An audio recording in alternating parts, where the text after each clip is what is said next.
बिस्मिल्लाहिर्रहमानिर्रहीम। अस्सलाम वालेकुम नाजरीन, मैं अहमद फवाद हूँ, आप मेरा यूट्यूब चैनल देख रहे हैं। नाज़रीन, 4 बड़ी इंपॉर्टेंट खबरें आज की व्लॉग में आपके साथ शेयर करनी है। सबसे पहली और बड़ी ब्रेकिंग न्यूज़ तो ये है कि मरीम नवाज़ की वज़ारत आला 99 दिन के अंदर ख़त्म। मामला क्या है, अदालती महाज से अहम तरीन और एक्सक्लूसिव डिटेल्स हैं आपके साथ शेयर करनी है। दूसरे नंबर पर नाजरीन, मुस्लिम लीग नून इस वक्त सदर आरिफ अलवी के मिन्नत तरलों पर उतर आई है, घुटनों तक पहुंच चुकी है। सदर आरिफ अलवी की जानिब से ऐसा क्या इकदाम उठाया गया है, इस पर भी कुछ अहम तरीन और एक्सक्लूसिव डिटेल्स आपके साथ में शेयर करूंगा। धांधली हुई है और 100% धांधली हुई है। शर्मनाक वीडियो लीक हो चुकी है और इस वीडियो लीक के बाद इस वक्त थरथरी मच चुकी है। इस्लामाबाद में मौजूद जो सारे हलके हैं, इनमें कुछ अहम तरीन और एक्सक्लूसिव डिटेल्स हैं, इस हवाले से भी आपके साथ चीज़ें शेयर करनी है। सबसे पहले तो नाज़रीन, आज की अहम तरीन खबरें अपडेट्स आपके साथ शेयर करता चलूँ। 190 million pound case Imran Khan साहब का आज अडयाला जेल में समाअत थी। बुशरा बीबी के खिलाफ भी ये मुकदमा था और इस केस में आज अडयाला जेल में जज साहब की जानिब से इमरान खान साहब और बुशरा बीबी दोनों पर जो फ़र्द जुर्म है वो आयद कर ली गई है। खबर के मुताबिक नाज़रीन, 190 मिलियन पाउंड रेफरेंस की समाअत एहतसाब अदालत के जज नासिर जावेद राना ने अडयाला जेल में की। अदालत ने आइंदा समाअत 6 मार्च को नैब के 5 गवाहान को तलब कर लिया और आज ही फ़र्द जुर्म भी आयद की। और दौरान समाअत जज साहब की जानिब से इमरान खान साहब से सवाल किया गया कि आज आप पर फ़र्द जुर्म चार्ज किया जा रहा है, आप बताएं कि आप जुर्म में मुलविस हैं या नहीं। इस पर इमरान खान साहब ने कहा कि मुझे चार्ज शीट पढ़कर क्या करना है, मुझे मालूम है इसमें क्या लिखा है। फ़र्द जुर्म सुनाए जाने पर दोनों मुल्ज़िमान इमरान खान और बुशरा बीबी ने सेहत जुर्म से इनकार किया। इसके अलावा चालान की जो नकूल थी वो भी आज दोबारा फ्राहम करने की इस्तदा की गई थी। इमरान खान साहब के वकला सलमान सफदर, ज़हीर अब्बास चौधरी और उस्मान गिल ने अदालत से 7 दिन का वक्त मांगा, जिस पर अदालत ने कहा कि आपको पहले ही काफ़ी वक्त दे चुके हैं, मज़ीद वक्त नहीं दे सकते। अदालत ने एक मौके पर इस्तफसार किया कि खान साहब आप पहले बताएं आपके दांतों का चेकअप हुआ कि नहीं, जिस पर इमरान खान ने कहा कि नहीं, अभी तक दांतों का चेकअप नहीं हुआ। जेल इंतज़ामिया ने कहा था इतवार को डॉक्टर आएगा और अब जेल इंतज़ामिया कह रही है अगले इतवार को डॉक्टर आएगा। तो बहरहाल जी, ये आज की कुछ मुख्तसर सी समाअत रही। इसके बाद अदालत ने 5 गवाहों को समन जारी कर दिए और उनके बयानात कलमबंद करने के लिए उनको बुला लिया गया और इस रेफरेंस में कुल 58 गवाह मौजूद हैं। तो ये आज अडयाला जेल से अहम तरीन मुकदमे की जो समाअत थी वो हुई और इसी दौरान इमरान खान साहब की जानिब से भी अदालत में कुछ अहम तरीन जो गुफ्तगू है वो की गई और इमरान खान साहब ने कहा है कि सदर पाकिस्तान ने कौमी असम्बली का इजलास ना बुलाकर बिल्कुल ठीक किया, पार्टी जीती हुई है मगर फिर भी हमें मखसूस नशिस्तें नहीं दी जा रही है, इमरान खान साहब ने कहा। इमरान खान साहब ने मज़ीद ये भी कहा कि अवामी मैंडेट से बड़ी कोई चोरी नहीं हो सकती और इन लोगों ने अवाम का मैंडेट चोरी किया। IMF को लिखा जाने वाला जो ख़त है इसको मुल्क से गद्दारी करार दिया जा रहा है। हालांकि फैटफ की कानून साजी की इन ही लोगों ने मुखालफत की थी और मुतालबा किया जा रहा था कि उनके केसेस ख़त्म किए जाएँ। तो ये इमरान खान साहब की कुछ मुख्तसर जो गुफ्तगू थी वो उन्होंने की अडयाला जेल में और सदर आरिफ अलवी जो कि उन्होंने इजलास नहीं बुलाया कौमी असम्बली का, इस इकदाम को दुरुस्त करार दिया है। साथ ही साथ नाजरीन, नवाज़ शरीफ की जानिब से भी आज एक अहम इकदाम उठाया गया है और NA 15 मानसेरा का जो हल्का है जहाँ से नवाज़ शरीफ हारे थे, अपनी हार को वो मानने पर तैयार नहीं हैं और उन्होंने एक दरख्वास्त दायर कर दी है कि इस हल्के का जो इलेक्शन है वो कलअदम करार देकर दोबारा यहाँ पर इलेक्शन करवाया जाए क्योंकि धांधली हुई है और धांधली के ज़रिए मैं हारा हूँ। तो जी नवाज़ शरीफ साहब, धांधली के ज़रिए आप कहाँ आ रहे हैं, बल्कि धांधली के ज़रिए तो आपने ये जो पूरी की पूरी हुकूमत है वो बना ली है और इसका बड़ा जो सबूत है वो भी सामने आ चुका है। और मेरे ख्याल से अगर election commission of Pakistan Nawaz Sharif की इस दरख्वास्त को एक्सेप्ट कर लेता है तो मेरे ख्याल से पाकिस्तान तहरीक इंसाफ सिर्फ कौमी असम्बली की 80 नशिस्तों के ऊपर ये क्लेम कर रही है कि धांधली हुई है और इस हवाले से उनके पास जो फॉर्म 45 हैं वो भी मौजूद है और वो सबूत पेश कर भी चुके हैं आलमी मीडिया के ऊपर। लेकिन खैर, नवाज़ शरीफ के जो दावे हैं वो सिर्फ दावों की हद तक ही हैं, जैसा उन्होंने एक मरतबा पार्लियामेंट में खड़े होकर कहा था कि हजूर ये हैं वो ज़राए, लेकिन फिर उसके बाद जब सुप्रीम कोर्ट ने उनसे ज़राए पूछे तो उस वक्त उनके पास कोई ज़राए नहीं थे, तो सिर्फ और सिर्फ आवाम को बेवकूफ़ बनाया हुआ था। तो बहरहाल आज भी इन्होंने दरख्वास्त दायर कर कर दी है। बहरहाल देखें इलेक्शन कमीशन ऑफ पाकिस्तान इसे एक्सेप्ट करता है या नहीं करता। अगर ये एक्सेप्ट करता है तो फिर तो पीटीआई के भी जो 80 हल्के वो क्लेम कर रही है, उनके पास तो सबूत भी हैं, तो फिर वो तमाम हल्के भी खुलने चाहिए। खैर इलेक्शन ट्रिब्यूनल में जो मामला है वो जा रहा है, क्योंकि इलेक्शन कमीशन ऑफ पाकिस्तान से तो कोई रिलीफ पाकिस्तान तहरीक इंसाफ को नहीं मिल रहा, उल्टा दरखास्तें मुस्तरद हो रही हैं। तो इलेक्शन ट्रिब्यूनल्स बन गए हैं हाई कोर्ट के जजेस पर मुश्तमिल, और इलेक्शन ट्रिब्यूनल्स में जो अब सारा मामला है वो देखा जाएगा। इसी तरीके से जो एक वीडियो लीक के हवाले से मैं बात कर रहा हूँ, तो बुनियादी तौर पर जी मुस्तफ़ा कमाल जो हैं MQM के रहनुमा, इनकी एक मुबैना तौर पर एक वीडियो है, और उसमें असल में वो तो इनकी जो राब्ता कमेटी है फुटेज उसकी है, लेकिन अंदर जो ऑडियो है वो मुस्तफ़ा कमाल साहब की लगाई गई है। और मुबैना तौर पर ये जो ऑडियो है, इस ऑडियो में मुस्तफ़ा कमाल साहब एक्सेप्ट भी कर रहे हैं कि धांधली हुई है, और ये कह रहे हैं कि पीपल्स पार्टी और मुस्लिम लीग नून जो है वो हमें ये कह रही है कि हमने तो सिर्फ 60% हमारा जो मैंडेट है वो जाली है, लेकिन आपका तो 100% जो मैंडेट है वो जाली है। तो असल में जो मामला था वो कुछ यूँ हुआ था कि अपनी राब्ता कमेटी को वो सारा ब्रीफ कर रहे थे कि जो नून लीग के साथ उनकी मुलाकात हुई, और उन्होंने हुकूमत साजी के अमल में जो दोनों ने आपस में मिलकर हुकूमत बनाना थी, तो इस पर उनका ये उस ऑडियो के अंदर कहना था जी कि हम नून लीग की तरफ गए तो कोई इस्तकबाल नहीं किया गया, बस हमें जाकर वहाँ पर बिठा दिया गया। और जब हमने उनसे पूछा जी कि आप और पीपल्स पार्टी के जो मामलात हैं वो मुलाकात वगैरह हुई है, तो क्या आपके तय हुए मामलात, तो हमें बताया गया जी कि वो बड़े सीक्रेट मामलात हैं और हम आपको बताएंगे नहीं, सिर्फ इतना बता दें कि आपका तो हमारा तो 60% जो मैंडेट है वो जाली है, लेकिन आपका तो 100% ही जो मैंडेट है वो जाली है। यानी कि उनको ये कहा जा रहा था जी कि आप हमसे कोई नशिस्तें वगैरह ना मांगें, आपकी तो सारी की सारी नशिस्तें जाली हैं। तो एटलीस्ट इस हद तक तो ये लोग मान चुके हैं कि 60% जो इनका मैंडेट है वो जाली है। तो ये आहिस्ता आहिस्ता मज़ीद भी मानेंगे कि इनका जो मैंडेट है वो 100 का 100% ही जाली है। तो बहरहाल एटलीस्ट इतना ये जो अब ऑडियो लीक है वो सामने आ गई है, और मज़ीद दिनों के अंदर पाकिस्तान तहरीक इंसाफ ने तो खैर सारे सबूत सामने रखे हुए हैं,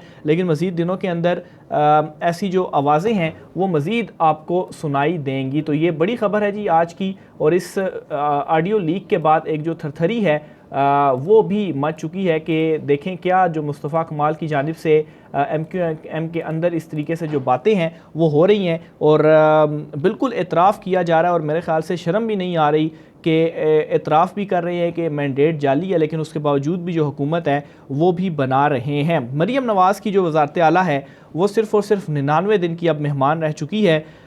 वजह इसकी ये है कि 120 दिन के अंदर ट्रिब्यूनल्स इस बात के ऊपर बाउंड है कि उन्होंने जो इलेक्शन के हवाले से जो अपीलें उनके पास जाएंगी उनमें फ़ैसला करना है। तो एक बात आप जहन में रखें कि इलेक्शन कमीशन ऑफ पाकिस्तान का जो रोल है, जो जानिबदार रोल है, इसके ऊपर तो बिल्कुल अब स्टैंप लग चुका है कि किस तरह से सिर्फ़ और सिर्फ पाकिस्तान तहरीक इंसाफ को ही हर मामले के ऊपर निशाना बनाया गया। इवन के इलेक्शन कमीशन ऑफ पाकिस्तान में उनकी जो दरखास्तें गई थी उन दरखास्तों को भी उन्होंने मुस्तरद कर दिया है। बहरहाल अब जो इलेक्शन ट्रिब्यूनल्स बने हैं, जो कि हाई कोर्ट्स, जो 5 हाई कोर्ट्स हैं, इनके जजेस पर मुश्तमिल ये इलेक्शन ट्रिब्यूनल्स बनाए गए हैं। तो एटलीस्ट हाई कोर्ट से पाकिस्तान तहरीक इंसाफ इस वक्त ये उम्मीदें लगाई बैठी है कि वहाँ से जो इनको इंसाफ है वो मिलेगा। एक बात याद रखिए कि इलेक्शन ट्रिब्यूनल्स बाउंड है कि वो 120 दिनों के अंदर जो फैसला है वो करेगी। तो ऑलरेडी काफ़ी सारे जो दिन हैं वो गुजर भी चुके हैं। बहरहाल महर शराफत जो हैं उनके पास फॉर्म 45 मौजूद है और उसके मुताबिक वो जीते हुए हैं, और पाकिस्तान तहरीक इंसाफ बहुत सारे हलकों को ऑलरेडी इन ट्रिब्यूनल्स के अंदर चैलेंज भी कर चुकी है। साबित वहाँ पर ये उन्होंने करना है कि वाकई धांधली हुई और फॉर्म 45 जो सबूत हैं वो दिखाने हैं, और फॉर्म 45 एक ऐसा सबूत है जिसको बिल्कुल डिनाई नहीं किया जा सकता। और दूसरी तरफ नाजरीन, इलेक्शन कमीशन हो या दीगर जमातें हों, इनके पास फॉर्म 45 की शक्ल में कोई भी सबूत नहीं है। आप खुद देख लें, अगर सबूत होता, फॉर्म 45 इनके पास होते जिनमें ये लोग जीत रहे हैं, तो अभी तक इलेक्शन कमीशन ऑफ पाकिस्तान अपनी वेबसाइट पर उसको अपलोड कर चुका होता। इलेक्शन कमीशन भी 14 दिन के अंदर बाउंड था कि उसने अपलोड करने हैं, लेकिन वो फॉर्म 45 अभी तक अपलोड नहीं कर सका। तो ये एक और बड़ा सवालिया निशान भी है। लेकिन इलेक्शन ट्रिब्यूनल्स में जब ये सारे के सारे मामला जाएंगे तो वहाँ से इस तरह से नहीं हो सकता कि पाकिस्तान तहरीक इंसाफ के जो सबूत हैं या उनकी जो दरखास्तें हैं उनको ऐसे ही रिजेक्ट कर दिया जाए। हाँ, होती भी रही हैं अदालतों से भी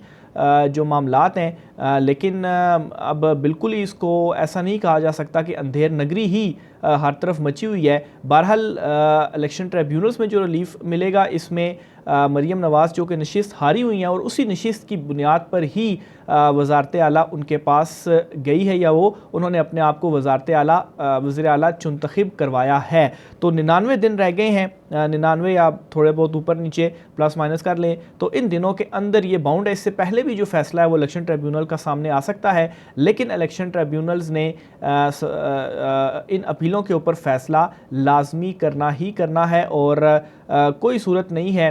इस हवाले से जो नून लीग के अपने प्रो सहाफ़ी हैं वो अपने कॉलम्स के अंदर ये लिख चुके हैं कि एक मरतबा ये हल्के खुल गए तो मरीम नवाज़ हों, शहबाज शरीफ हों, हमज़ा शहबाज हों, नवाज़ शरीफ हों, ये सारे के सारे ये हल्के हारे हुए हैं और मैंडेट पर डाका मारा गया है और मैंडेट को चोरी किया गया है। और अभी तो इन्होंने जो वज़ारत आला है वो हासिल कर ली है, लेकिन जूँ जूँ मामलात आगे चलेंगे ज़मीन इनके ऊपर गर्म होना शुरू हो जाएगी और आइंदा आने वाले दिनों में आप देखेंगे कि मामलात आपको 360 डिग्री जो है वो बदलते हुए भी नज़र आएंगे। सदर आरिफ अलवी साहब की जानिब से इजलास नहीं बुलाया गया और अब नून लीग ये मिन्नत तरलों पर आ गई है कि उन्होंने दोबारा से अब जो निगरान वज़ीर आज़म है उन्होंने जो इजलास बुलाने की समरी है वो दोबारा से सदर मुमलिकत को भेज दी है और कहा है जी कि आप जो इजलास हैं वो बुलाएं। हालांकि सदर आरिफ अलवी का वाज़ेह मौक़िफ़ है कि मखसूस नशिस्तें अलॉट नहीं हुई, ऐवान मुकम्मल नहीं है तो आइनी तौर पर इजलास नहीं बुलाया जा सकता। तो इलेक्शन कमीशन को चाहिए कि वो मखसूस नशिस्तें जल्द से जल्द दे। लेकिन दूसरी तरफ उन्होंने क्या काम किया, साथ ही सेक्रेटेरिएट को भी ये इख्तियार दे दिया जी कि आप फिर ख़ुद ही जो इजलास हैं वो बुलाएं। तो काम ख़ुद वो आइन शिकनी वाले कर रहे हैं और बयान बिलावल भुट्टो क्या दे रहे हैं सदर आरिफ अलवी के ख़िलाफ़ उनके ऊपर प्रेशर डालने के लिए कि जब सदर आरिफ अलवी रिटायर होंगे तो 2 मुकदमे उनके ऊपर आइन शिकनी के हवाले से बनाए जाएंगे। और वो 2 मुकदमे कौन से होंगे, एक अदम एतमाद की तहरीक के बाद जो उन्होंने असम्बलियाँ डिज़ोल्व की थी और फिर उसके बाद अभी असम्बली का इजलास ना बुलाकर।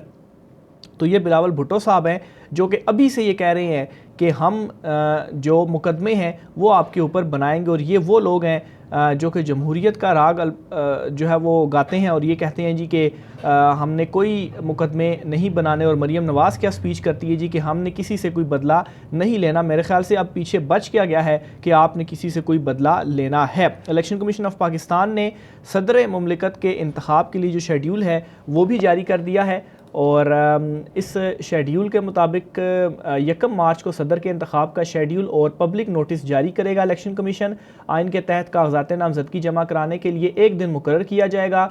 मुजवज़ा प्रोग्राम के मुताबिक 2 मार्च दिन 12 बजे तक उम्मीदवार अपने कागजात नामजदगी किसी भी प्रेजाइडिंग ऑफिसर के पास जमा करवा सकेंगे। इलेक्शन कमीशन ने कहा है जी कि तमाम ख्वाहिशमंद उम्मीदवार आज से ही कागजात नामजदगी इलेक्शन कमीशन सेक्रेटेरिएट इस्लामाबाद और सूबाई इलेक्शन कमिश्नर्स से हासिल कर सकते हैं। सदारती इंतखाब के लिए मतलूबा इलेक्टोरल कॉलेज 29 फरवरी को मुकम्मल हो जाएगा, यानी कि 29 फरवरी को चारों सूबाई असम्बलियाँ और कौमी असम्बली मुकम्मल हो जाएगी। फिर उसके बाद ये सारे वोट दे सकेंगे सदर के इंतखाब के लिए। इलेक्शन कमीशन ने कहा है कि आइन के आर्टिकल 41 के तहत सदर का इंतखाब आम इंतखाबात के इनकाद के बाद 30 रोज़ के अंदर करवाना लाजिम है। तो इलेक्शन कमीशन ये तो कह रहा है कि 30 रोज़ के अंदर करवाना लाजिम है, लेकिन इलेक्शन कमीशन को क्या ये नहीं मालूम कि 14 दिन के अंदर आपने जो फॉर्म 45 है वो अपलोड करने हैं या आपने 90 दिन के अंदर इलेक्शन करवाने थे। तो ये सब चीज़ें तो इनको नहीं मालूम या इनको मालूम है और दूसरी तरफ इस तरह के जो बयानात है वो ये देते हैं। अमेरिका की जानिब से भी इंतखाबी धांधली के हवाले से बड़ा इंपॉर्टेंट जो रद्द-ए-अमल है वो सामने आया है और अमेरिका का ये कहना है जी कि पाकिस्तान में हुकूमत साजी से पहले धांधली की तहकीकात पर रद्द-ए-अमल आ गया जी। और इसमें जी इन्होंने ये कहा है जी कि जो तर्जुमान है अमेरिका के हफ्तेवार प्रेस ब्रीफिंग के दौरान उन्होंने कहा जी, सहाफ़ी के एक सवाल उन्होंने पूछा था उसके जवाब में उन्होंने कहा जी कि पाकिस्तान में 2 बड़ी सियासी जमातें हुकूमत बना रही हैं जबकि अब भी बड़े पैमाने पर धांधली की खबरें आ रही हैं। तो क्या अमेरिका नई हुकूमत के क़याम का खैर मकदम करता है या आप समझते हैं कि हुकूमत बनाने से पहले इंतखाबी धांधली की तहकीकात होनी चाहिए? ये सवाल किया जी। सवाल के जवाब में अमेरिकी तर्जुमान ने कहा कि पाकिस्तान में इंतखाबात से मुतल्लिक रिपोर्ट होने वाली बेज़ाब्तियों की तहकीकात को हम आगे बढ़ते और जल्द अज जल्द मुकम्मल होता देखना चाहते हैं। यानी कि धांधली के हवाले से आ गया है बयान कि इसको जल्द अज जल्द मुकम्मल करके आगे बढ़ाया जाए। नई हुकूमत की तश्कील पाकिस्तान का दाखिली मामला है जिसे ख़ुद पाकिस्तानी क़यादत को तय करना है। अमेरिका इस मामले में फ़रीक नहीं बनेगा और ना ही इसमें इस पर तबसरा करने की पोजीशन में हूँ। तो बहरहाल एक और चीज़ उन्होंने क्लियर कर दी कि जो मौजूदा हुकूमत बनने जा रही है इसमें वो फ़रीक नहीं होंगे। तो ये बड़ा इंपॉर्टेंट बयान था जी, जो कि अमेरिका की जानिब से सामने आ चुका है। पाकिस्तान तहरीक इंसाफ ने मखसूस नशिस्तें ना मिलने पर हिकमत अमली ये बनाई है कि वो हाई कोर्ट से रुजू करेंगे। शेर अफजल मरवत ने ये जो बयान है वो दे दिया, तो मेरे ख्याल से इसके अलावा कोई और ऑप्शन भी नहीं है। अगर मखसूस नशिस्तें नहीं देगा इलेक्शन कमीशन ऑफ पाकिस्तान तो फिर आपने हाई कोर्ट से ही रुजू करना है। बहरहाल जी आज की अहम तरीन खबरें थी, राय का इज़हार कीजिएगा। आज की व्लॉग से इतना ही, इजाज़त दीजिए, अल्लाह हाफ़िज़।